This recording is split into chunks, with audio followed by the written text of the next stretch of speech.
Hello everyone, welcome to my channel Starbird EduPoint. Today I'm going to make you learn about IUPAC system of nomenclature, and this topic is of class 10th chemistry. I think this topic is going to be very interesting. Okay, so video के last तक बने रहिएगा. In this video we will know the IUPAC system of nomenclature.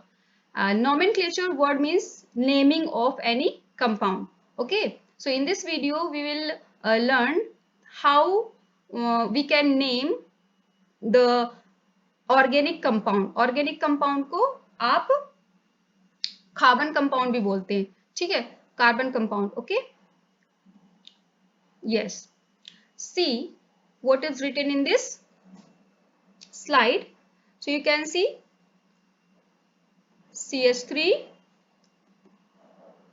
CH2, sorry, CH, then CH2 and this is CHO. ठीक है, इनके बीच में आप क्या देख रहे हैं, वन सिंगल लाइन. ओके, तो ये जो सिंगल लाइन है इनको सिंगल बॉन्ड बोलते हैं. After that here you can see again single line. Okay, this single line and this CH3 is also added with this compound. Okay, so ये पूरा आपका CH3, CH, CH2, CHO and CH3 ये आपका क्या है, एक ऑर्गेनिक कंपाउंड है. ठीक है, अब इसमें आप देख रहे हैं कि this name that is written under the chain, under the compound name is 3-methyl butane 1-ol. Okay, name is 3-methyl butane 1-ol. इसका मतलब है कि ये जो नेम है ये इसका IUPAC नेम है. ठीक है, I think a question must be arising in your mind. Why 3 is written here? Okay, and what is methyl, what is butane, and what is ol, and why it is written with number 1. Okay, ये number 1 के साथ क्यों अल लिखा हुआ है. ठीक है, तो यहाँ पर हम देखेंगे कि जो ये जो CHO है, ठीक है, दैट इज एल्डिहाइड ग्रुप, और जो ये अल यूज हुआ है ये इसी के लिए यूज हुआ है. ठीक है, CHO के लिए. तो होता क्या है कि इसमें हम नंबरिंग देते हैं. अब जैसे इन्होंने बोला 3-मेथिल, 3 कैसे, अगर हम इसको नंबर दें, ठीक है, अगर इसको नंबर दें 1, दिस इज 1 कार्बन. ठीक है, एक्चुअली यहाँ पे हमें लॉन्गेस्ट कार्बन की चेन जो है एक सेलेक्ट करनी होती है. ठीक है, फिर this is number 2. Okay, and this is number 3 and this is number 4. Okay, this is number 4. ठीक है, अगर हम चाहते तो इसको भी 4 नंबर दे सकते थे, इस वाले C को भी हम 4 नंबर दे सकते थे.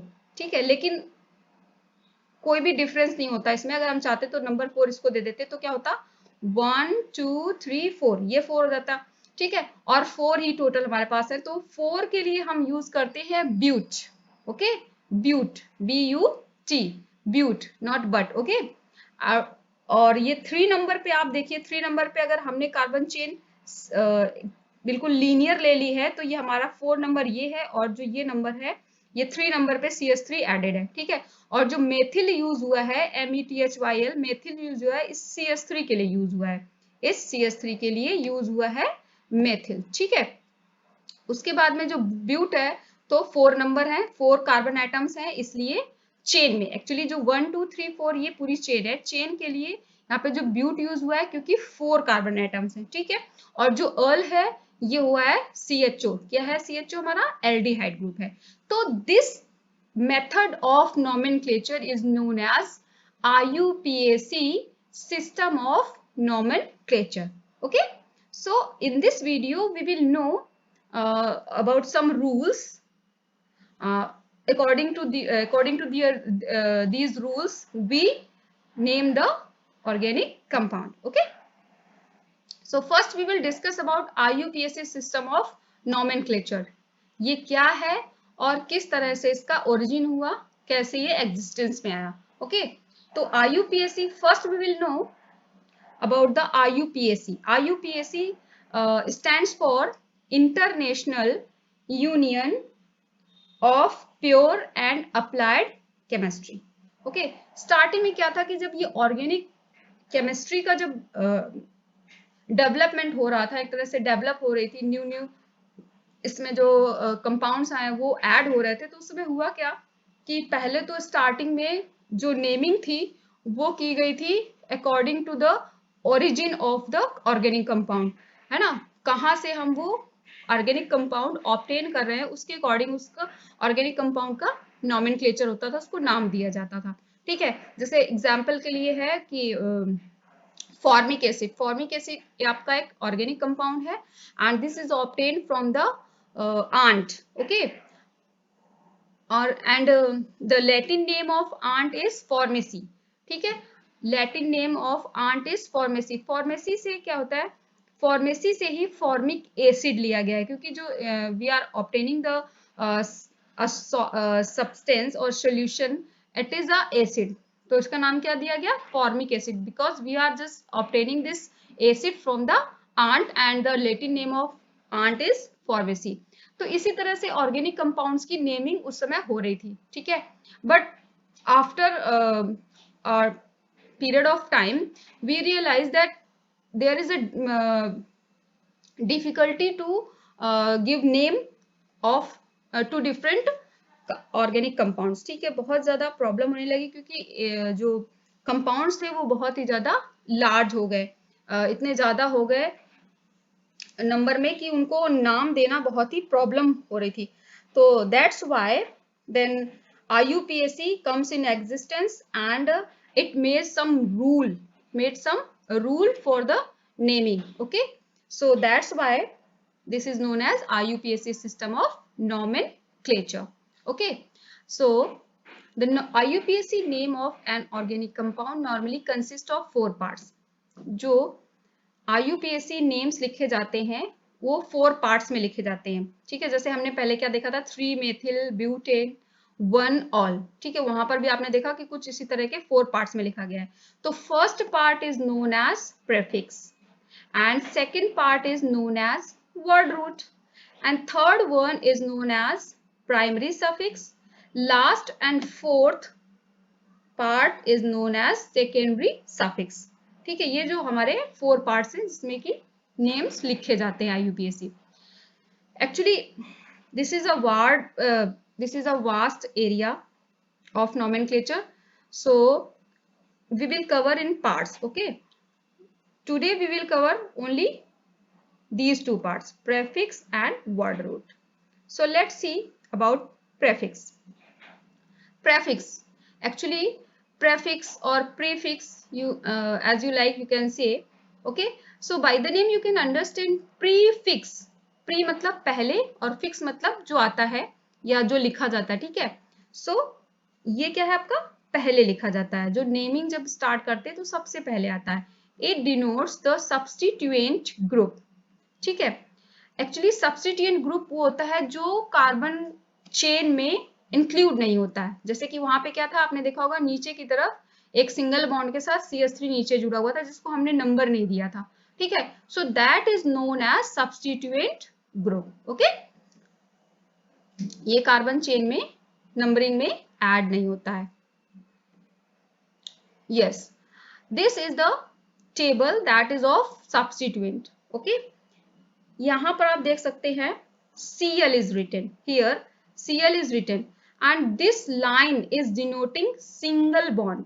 Okay, यानी कि ये सिंगल बॉन्ड के साथ जुड़ता है।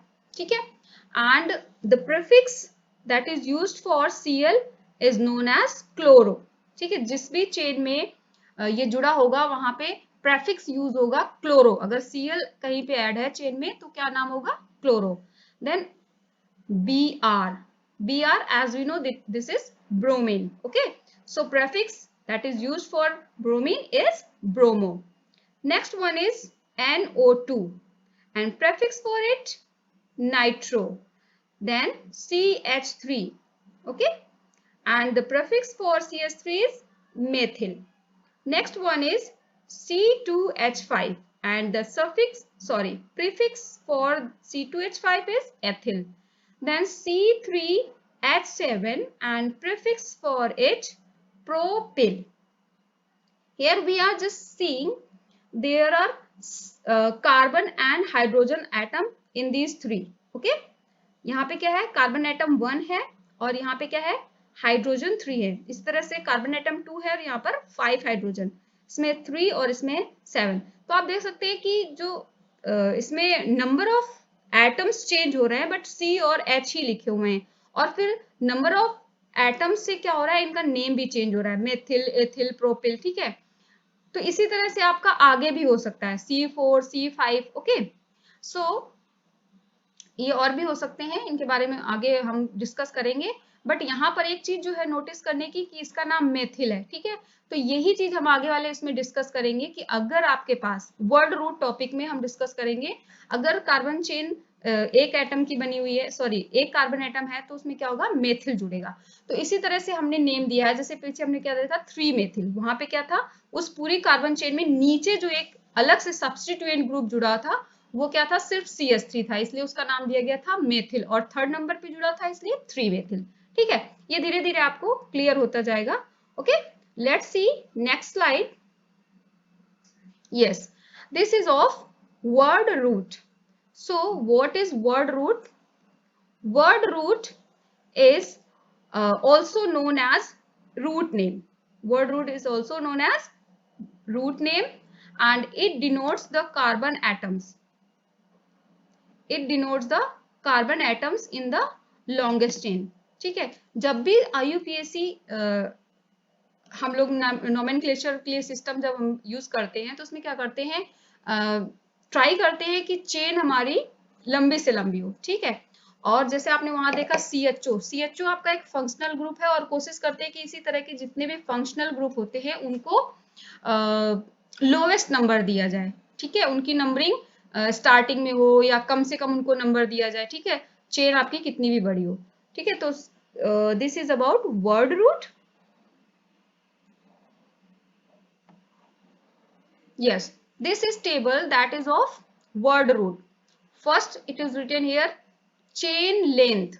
Okay, this is chain length and this is word root. If in the organic compound only one C, then we will write meth. Then we will write meth. Okay, if the chain length is of 2 carbon atoms, then we will use eth. Okay, जब वहां पे carbon numbers कितने हो जाएंगे, 2, तो हम क्या use करेंगे, eth. If the number of carbon atoms is 3, then we will use prop. आपने वहां पे देखा होगा ना, मेथिल, एथिल, प्रोपिल, इस तरह से लिखा था. ठीक है, इसी तरह से ये जो मेथ एथ है इसी को ही मेथ, मेथिल, एथिल. ठीक है, एक्चुअली जब हम नेम देते हैं तो उसको इस तरह से लगा एल यूज करके करते हैं. Next one is 4C. अगर कार्बन जो चेन आप सेलेक्ट कर रहे हो उसमें क्या है, 4 है, तो आप उसका नाम देंगे ब्यूच. उसका जो लगेगा स्टार्टिंग में वर्ड रूट जो होगा वो ब्यूट होगा. ठीक है, कभी कभी आप देखेंगे ब्यूटेन है, ब्यूटीन है या ब्यूटाइन है. ठीक है, इस तरह से मेथिल है ना, सॉरी मीथेन है, मेथीन है, मेथाइन है. तो इनके भी एक रूट्स, इनके भी जो रूल्स है वो आपको धीरे धीरे पता लगेंगे. ठीक है, अच्छा, कार्बन एटम अगर 5 है तो आप क्या यूज करेंगे, पेंट. ओके, 6 है तो क्या यूज करेंगे आप, हैग्स. ठीक है, 7 है तो आप क्या यूज करोगे, सेप्ट. आई थिंक यहां से तो आपने ब्यूट के नीचे जो pent, hex, hept, sorry sept, oct, non जो है ये आपने मैथ्स में पढ़े होंगे. ठीक है, कि हम जो है ऑक्ट अगर 8 हैं, जैसे आपने सेफ्स में पढ़ा होगा. तो उसी तरह से जैसे पेंटागन पढ़े होंगे आपने, जो पॉलीगॉन्स होते हैं उनमें पढ़ा होगा. तो इस तरह से आपने मैथ्स में इनके बारे में पढ़ा ही होगा. तो ये आपके आते हैं वर्ड रूट है ना, according to the number of carbon atoms. यहाँ पर हम उनके नेमिंग करते हैं. ओके, आई होप ये आपको समझ आ रहा होगा. So this was from my side for this video and thanks for watching. We will meet in next video and the topic will be suffix. Okay, suffix में हम आपका जो है प्राइमरी सफिक्स और सेकेंडरी सफिक्स दोनों को cover कर लेंगे. So again, thanks for watching my video, and don't forget to like, share and subscribe. Okay, we'll meet in next video. Till then, bye bye.